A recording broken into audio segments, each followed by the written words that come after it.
नमस्कार, मैं हूं आपका अपना मुख्य संपादक मनीष शकलानी और आप लोग देख रहे हैं खबर गूंज जुनून सच बताने का। आज बात करने वाले हैं होली के त्योहार की। आइए जानते हैं होली का त्योहार क्यों मनाते हैं। रंगों के त्योहार के तौर पर मशहूर होली का त्योहार फागुन महीने में पूर्णिमा के दिन मनाई जाती है। तेज संगीत और ढोल के बीच एक दूसरे पर रंग और पानी फेंका जाता है। भारत के अन्य त्योहारों की तरह होली भी बुराई पर अच्छाई की जीत का प्रतीक है। प्राचीन पौराणिक कथा के अनुसार होली का त्योहार हिरण्यकश्यप की कहानी से जुड़ा हुआ है। होली का इतिहास। हिरण्यकश्यप प्राचीन भारत का एक राजा था जो कि राक्षस की तरह था। वह अपने छोटे भाई की मौत का बदला लेना चाहता था जिसे भगवान विष्णु ने मारा था। इसलिए अपने आप को शक्तिशाली बनाने के लिए उसने सालों तक प्रार्थना की।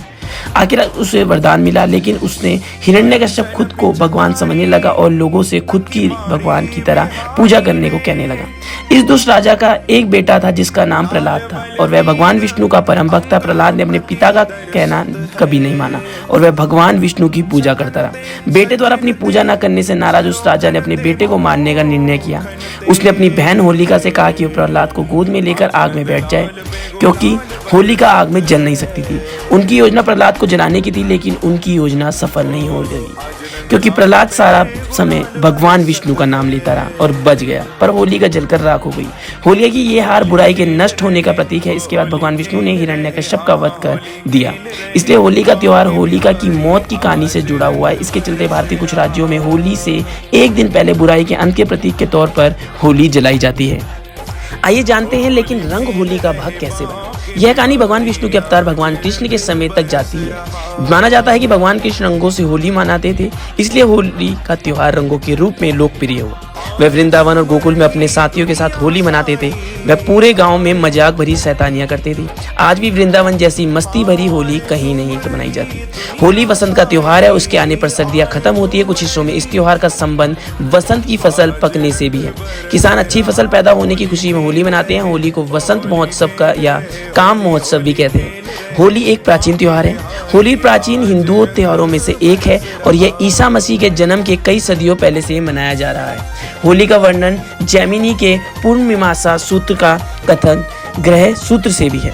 प्राचीन भारत के मंदिरों की दीवारों पर भी होली की मूर्तियां बनी हैं। ऐसा ही 16वीं सदी का एक मंदिर विजयनगर की राजधानी हम्पी में है।